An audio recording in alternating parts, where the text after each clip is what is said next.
So welcome back. Somewhere around here you can see my last made video, definitely check that out. And as you can see above, this is the PlayStation Vita Special. In this special I will give a little review, or pretty much a review about the hardware of the Vita itself, and also talk about some of the games I have been playing on my Vita. So I hope you enjoy the video, and we're gonna start with the hardware review of the Vita itself. First thing I want to say about the Vita is that it's one freaking sexy machine, yes it is, but the basic design is just a bloated, overgrown, bigger sized PSP. I mean, the PSP design is pretty much the same, and that's really good because I love the design of the Vita, of the PSP, and I love the design of the Vita. This is pretty much what the PSP should have been, but hey, this is the Vita. The analog buttons are actually much smaller, but they do tend to feel stronger. I mean, to be honest, the buttons on the PSP, they felt pretty much the entire PSP 3000 felt like a really cheaply made and designed machine. And this really feels strong, sturdy, but it's so small. And definitely with the analog buttons, like the directional buttons that I use to play fighting games, I am not sure if this will work with a fighting game. I still have to get like BlazBlue for the system, but I mean, at one point I'm like, okay, this feels much stronger than on the PSP, but then again, it's so much smaller. So will I accidentally, like, you know, touch a different direction and you know, have a lot of problems with that or not? But I definitely have to check out a fighting game, and I will definitely update you guys when I have a fighting game if that happens or not. I've been hearing that the games are the fighting games can be played pretty good. The sticks are, well, to be honest, these type of sticks are better than the DualShock 3 controller has. I mean, we all know the Xbox 360 controller sticks are the best. I mean, they are the best. But the DualShock sticks are pretty good, but these ones are better. I mean, seriously, they feel much better than on the PS3's controller. The movement is limited, but that doesn't matter that much, pretty much. And yeah, so the how do you say it, like the shoulder buttons, they feel pretty like loose, like on a PSP. It's pretty much the same actually. The buttons themselves are pretty okay, and the entire system itself feels much harder, much sturdier, and just, you know that it's been made carefully and with the good materials instead of the really cheap design that the PSP 3000 has. And yes, that was a really big of a disappointment how cheap the system was made. And the user interface, I can't say much about it. It really feels like a smartphone slash iPad or iPhone type of user interface, and that's really good. I mean, that's pretty much the point to it. You know, it does a job well. I mean, it's just a job perfectly. It definitely makes the user interface of the PS3 like totally outdated. I'm sorry, but that's just the truth. So that's pretty much what I have to say about the hardware of the Vita. I do have to say though, is that, like, here is the slot for the games, and I don't have big nails, and it is really freaking hard to get the slot out if you don't have any like big. It's freaking hard. I'm seriously, it's really hard. I get a lot of like trouble with it, like opening it up, and it's really annoying. Also at the back, there is, you know, at the back there is this like this holes, and you actually have to, like, they want you to hold the PSP like this, and that's fine, but it's really awkward. I just hold it like a normal PSP like this, and of course you see the trouble of me touching the touchpad. To be honest, the touchpad, the back touchpad, they should have just left it out. It's stupid. I mean, it's totally stupid.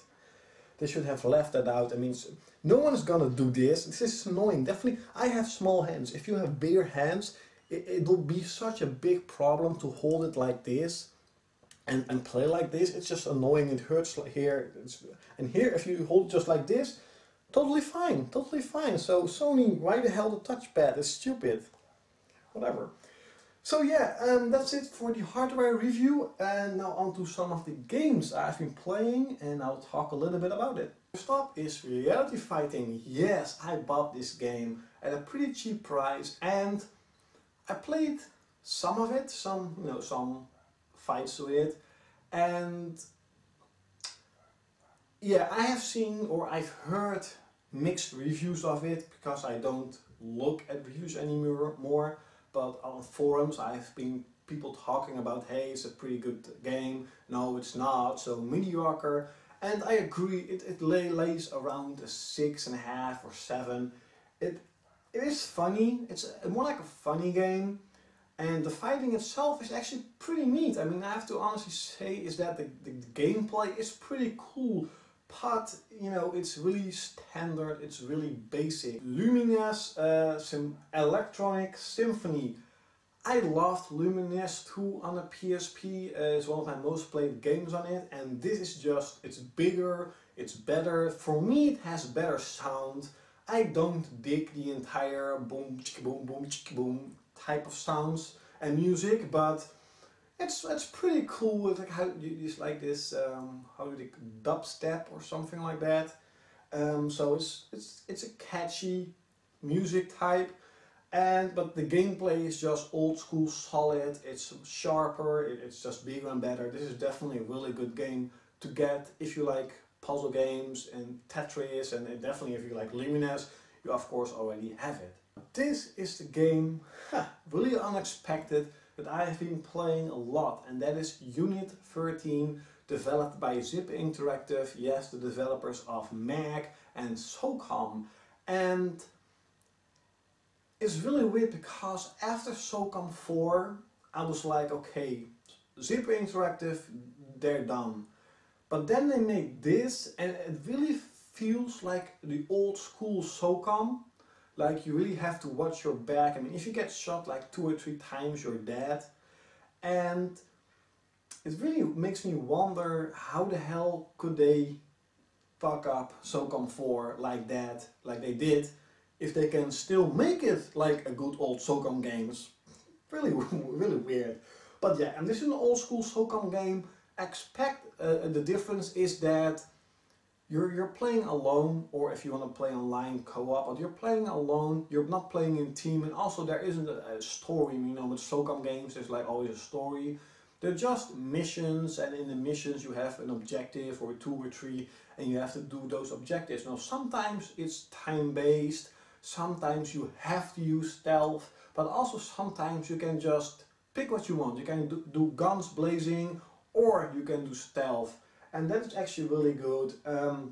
You can level up, get new weapons, get new ammo. I think they actually let you download maps for free every week, or do this mission every week for free. I'm not entirely sure because I haven't played it online that much. I did play it online, I had no lag, and it was pretty awesome. Yeah, so this is definitely my most played game at the moment. For the Vita, it's really cool, and also the graphics are pretty decent for this for the system. Pretty decent. It actually reminds me of SOCOM 4, so that's, I think, a good thing for the system, for the Vita handheld. The controls are like the most unexpected thing. It is fluid. It works perfectly. I mean, I know I'm a fanboy, but seriously, the controls, they work perfectly on the Vita. So third-person shooters and third-person shooters, yes, they can be done on the Vita and be playable. Of course, not as good as on a controller, but still pretty good. Of course, last but definitely not least, Uncharted Golden Abyss. The game to buy a Vita for most players, including me. And this is not developed by Naughty Dog.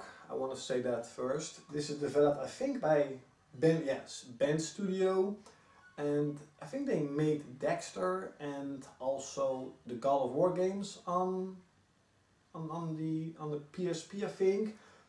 And first up is that the graphics are freaking amazing. I mean, I haven't seen any graphics like this ever on a handheld. This is just amazing looking. Secondly, I've been hearing some complaints that people think that the controls, like the shooting, it's not done correctly, it's too hard. And again, maybe I'm a fanboy, but maybe I just have the skills for it, but I can shoot like headshots pretty easily in this game. I'm sorry, it's just the truth. And yeah, so that's what I want to say, is that the gameplay is just old school Uncharted. It's just an Uncharted game besides one thing. First, well, actually two things.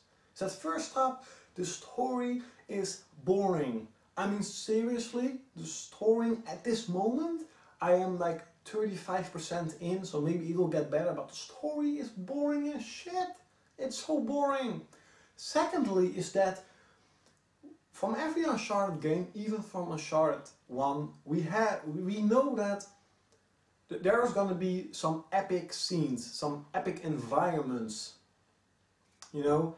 And after playing definitely like 2.5, 3 hours this game, I have not seen any. I have seen some forest and a city, but that's pretty much it. And yes, they look really good, but they don't look epic like we expect from the Uncharted games. And don't talk to me like, yeah, but it's a handhold, they can do it. They can do it. They can. I mean, the PS Vita is pretty much stronger than the PS3. This game looks much better than Uncharted 1, so yes, they can do it. And maybe later on in the game we will see some epic scenes, we will see some epic environments, but at the moment I haven't seen any, and you know, that's why I'm saying it, that's a little bit of a disappointment. But overall, this is definitely the best game for the Vita what I've played at the moment.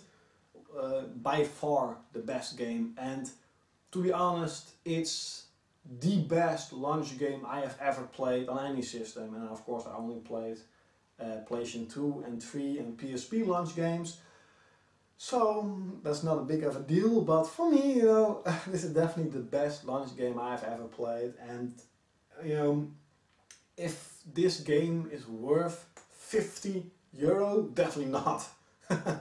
Definitely not. I mean, this game will be like 6 or 7 hours. It's way too expensive. Way too expensive. Is this game worth getting a Vita? No. No. I mean, €250 is way too expensive to buy for one game, you know.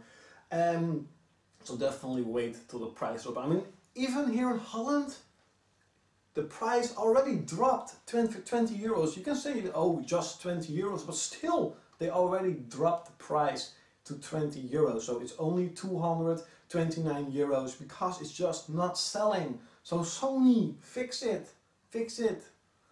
So yeah, this is definitely one I want to talk about. I hope you enjoyed the video. I'm sorry I'm like a week late. I promised I would do it last week, but I played too much Eve again, and oh, I played too much Tales of Graces. I am almost 20 hours in Tales of Graces.